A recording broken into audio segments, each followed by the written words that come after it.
need, I think, is alternative leadership to emerge that can point the society in a very different direction. This is what I think is lacking in Tunisia and Egypt today. In both countries, the emergence of, from within the system, very similar types of leaders who are not as corrupt as the old leaders, but who nonetheless continue to empower the same groups within those countries, have already emerged and have already begun to entrench themselves in positions of power. Judging from the experience of Asian uprisings, what we can expect to happen in these Arab countries which are successful in overthrowing corrupt dictators will be an explosion of economic activity. Their economies will begin to grow beyond all means. Just to give you one example, believe it or not, Egypt, with a population of 80 million, last year only manufactured as much as Costa Rica, population 800,000. The economic output of the Egyptian economy in the next decade will explode. I predict, based on the experiences of Asian uprisings, because in every case in Asia, uprisings propelled the economy and the society forward. So not only would I predict that in Egypt, the economy will grow, so will the number of NGOs, non-government organizations. So will women's groups stand up and demand more rights. So will suppressed minorities begin to stand up for their rights. So will workers demand increased union rights and higher wages, and so on, so that the subaltern groups feel empowered by these uprisings. And in the subsequent phase, once the uprising has consolidated some kind of victory over the old system, getting rid of a person at the top is an initial victory. In that subsequent phase, tremendous potential exists for great social change, but it is often channeled into the economic sphere. Again, for the benefit of the audience, what exactly has been gained as a consequence of the people's uprisings in Tunisia? It's too early to tell. Are there any results that are worth sharing with the public that you would like to comment on? It's too early to tell. I'm sure you're reading. For instance, the amount of money that the ruling family took with them when they left the country is estimated to be over $5 billion. How much of that will be recovered for the national economy to invest in enterprises that would benefit people rather than just one family? I suspect very little, again, based on the experiences of Asian uprisings. When Marcos was deposed in the Philippines and went to Hawaii, his wealth was estimated to be between $5 and $10 billion. Only a few $100 million have been recuperated by the Philippine government. And there have been a succession of attempts to get that money. In fact, the actors in Philippine politics, Marcos's son and daughter are both elected in the government, and Cory Aquino's son is the new president, elected president of the Philippines. Mm-hmm. So you have the problem continuing, and very little has been recovered. In Egypt, would you believe that the fortune of the Mubarak family is estimated to be anywhere from 20 to 70 billion dollars? It's an enormous sum, especially for a very poor country like Egypt. How much of that can be recuperated? Difficult to say. Now, in Korea, the military dictators were put on trial and sent to prison. Mm-hmm. And they were ordered by the courts to return monies that they had taken for themselves. Mm-hmm. Roh Tae-woo returned some $300 million. Chun Doo-hwan was ordered to return $700 million. But in public testimony, he claimed to have less than $500 to his name. I see. And so has never returned a penny. Now, you and I both know that the men with money in the world are adept at hiding it.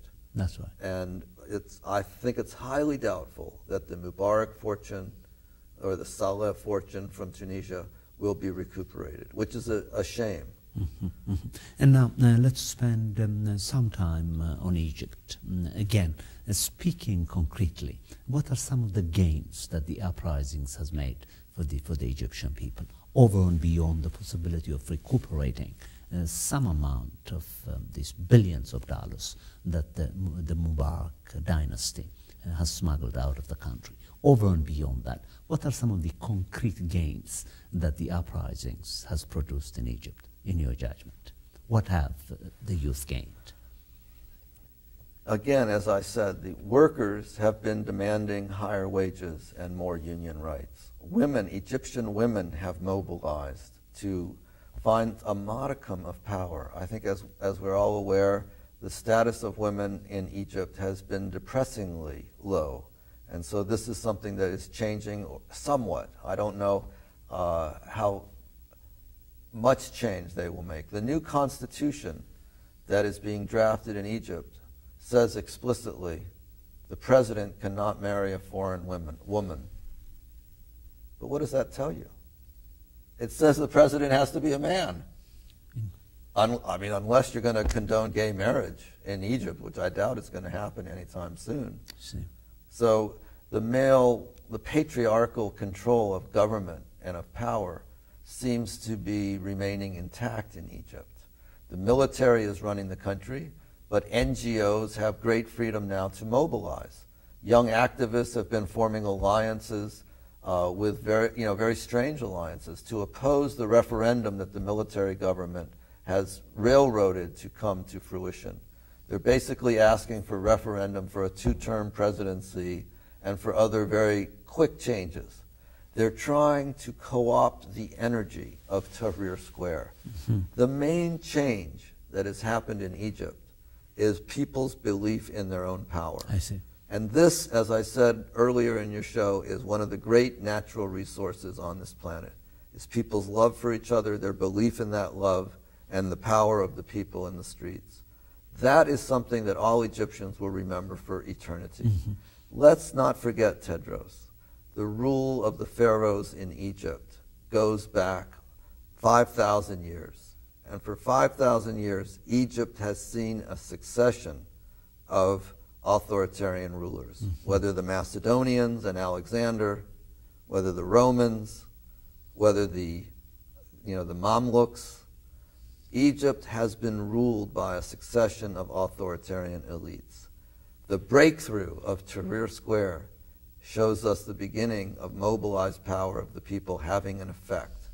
This in itself is very great.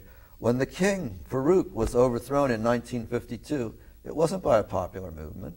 It was by an officers' movement, a secretive officers' movement, who themselves became the new elite.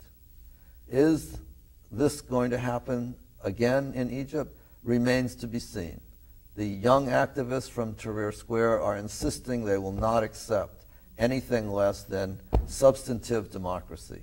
And yet there are very few models for substantive democracy in the world. So what unites these unfolding events in the Arab world, as Professor Katsiaficas has presented the material, has produced something that we may consider concrete, namely the opening of political space for people for the first time in their lives to be able to express their thoughts and fight on the streets of democracy on the behalf of their right to speak, their right to determine their destinies, and their right to develop new contents of expanding their life chances of living in peace, harmony, and prosperity. This indeed, the expert says, is a concrete result in and for itself, which in the case of Egypt is a result that came into being after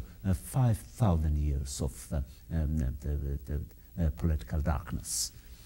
Now, the interview, I think, will be incomplete if we don't spend the remaining minutes on this aberrant case of Libya that seems not to fit at least as smoothly as you and I might think about these consistent successes of uprisings. There's a problem in Libya. There is a problem in Libya. Well,